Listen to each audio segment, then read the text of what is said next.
नमस्कार दोस्तों, स्वागत है आपका हमारे YouTube चैनल पर। और हम इस बार बात करने वाले हैं रामायण के एक और महत्वपूर्ण किरदार के सिलेक्शन को लेकर। जी हाँ, रामायण सीरियल में राम के बाद लक्ष्मण यानी सुनील लहरी जी का सिलेक्शन किस तरीके से हुआ था, इस पर हम बात करेंगे। ये भी एक बड़ी मज़ेदार कहानी है, जहाँ सुनील लहरी भी रामायण से पहले विक्रम और बेताल और अन्य टीवी सीरियल के लिए शूटिंग कर रहे थे, काम कर रहे थे इनमें। इसी दौरान इनको रामानंद सागर के द्वारा ये पता चला कि वे रामायण बना रहे हैं, तो उन्होंने इसमें ऑडिशन के लिए कहा, तो उन्होंने ऑडिशन दे दिया। कुल मिलाकर जो सुनील लहरी है, ये रामायण के लिए कुछ खास इंटरेस्टेड नहीं थे। मिल गया रोल तो मिल गया, ना मिले तो कोई इशू नहीं।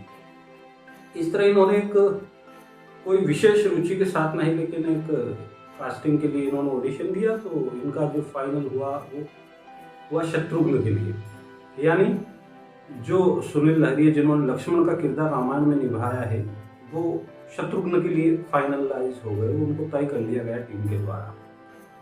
और जो लक्ष्मण है वो शशि पुरी जी कर रहे थे इस किरदार को, वो उनको पहले ही फाइनल कर लिया गया था। अब जो किस्मत होती है उसके कई सारे खेल होते हैं, और किस्मत से बढ़कर कोई चीज़ नहीं होती। व्यक्ति की सफलता में बहुत हद तक नसीब का रोल रहता है, महत्वपूर्ण किरदार होता है। अब कास्टिंग में भी कुछ ऐसा ही हुआ, जहां रामायण में एक शानदार किरदार निभाने के बाद सुनील लहरी, अब लोग उन्हें लक्ष्मण के नाम से पहचानते हैं। कितना बेहतरीन रोल उन्होंने निभाया रामायण में लक्ष्मण का। और लोग लक्ष्मण के स्वरूप में कहीं ना कहीं यदि आज ध्यान करें तो एक मन में छवि सुनील लहरी की बनती है, ये सच है।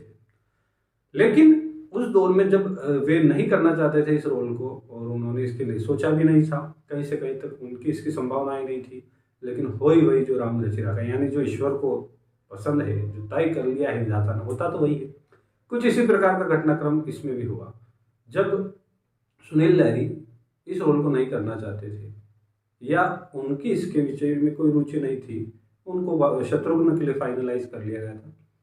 फिर एक दिन वे शूटिंग कर रहे थे, तब रामानंद सागर उनसे मिले और उन्होंने उनसे कहा कि यार तुम जो है ऑफिस आ जाओ, तुमसे बात करनी है। उन्होंने कहा ठीक है सर, मैं शूटिंग खत्म करके आता हूँ, लेकिन वे फिर भूल गए ही नहीं। इस तरह फिर विशेष तौर पर उस दोनों में फ़ोन वगैरह तो थे नहीं, मोबाइल वगैरह थे नहीं। फिर क्या हो, स्पेशल व्यक्ति को भेजा गया उनके पास। तो उन्होंने उससे पहले शशि पुरी से बात की कि मेरे को जो है लक्ष्मण का रोल ऑफर किया जा रहा है, और इससे पहले आप ये करना चाहते थे, तो कोई इशू ना हो आपको, या क्या है, मुझे रोल ऑफर किया जा रहा है। तो उस अवस्था में शशि पुरी जी ने कहा कि देखो, मैं ये रोल करना नहीं चाहता। देखिए, ये सब हो नहीं करवाती है, इतना लोकप्रिय किरदार होगा ये किसी ने सोचा नहीं था। सालों बाद भी आज लोग उनको याद करते। कोविड में लक्ष्मण के रोल को, रामायण को लोगों ने खूब देखा, लेकिन उस समय किसे पता था कि इतना लोकप्रिय हो जाएगा। शशि पुरी जी ने मना कर दिया कि मैं नहीं करना चाहती इस रोल को, तो किसी और को फाइनलाइज करे, दूसरे का सिलेक्शन हो, इससे पहले तुम यस कर दो यार, अच्छा रोल है।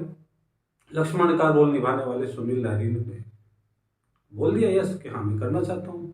वे रामानंद सागर से मिले और उन्होंने कह दिया ठीक है सर, मैं शत्रुघ्न का न करके लक्ष्मण का रोल कर लेता हूँ, क्योंकि एक महत्वपूर्ण और बड़ा रोल है। फिर भी आकस्मिक रोल मिला, क्योंकि इससे पहले वे कोई खास दिलचस्पी रामायण के सीरियल को लेकर नहीं रख रहे थे। वो शत्रुघ्न के लिए फाइनलाइज हुए थे, तो उनको उसके लिए वो सहमत थे, उनको कोई इशू नहीं था।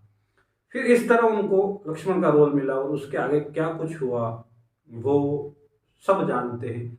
कितना पॉपुलर ये टीवी सीरियल हुआ, कितने पॉपुलर खुद सुनील लहरी हुए, कितना पॉपुलर उनका किरदार हुआ। सुनील लहरी जिनको इस तरीके से किरदार मिला था, उनको लोग लक्ष्मण के रूप में देखते हैं।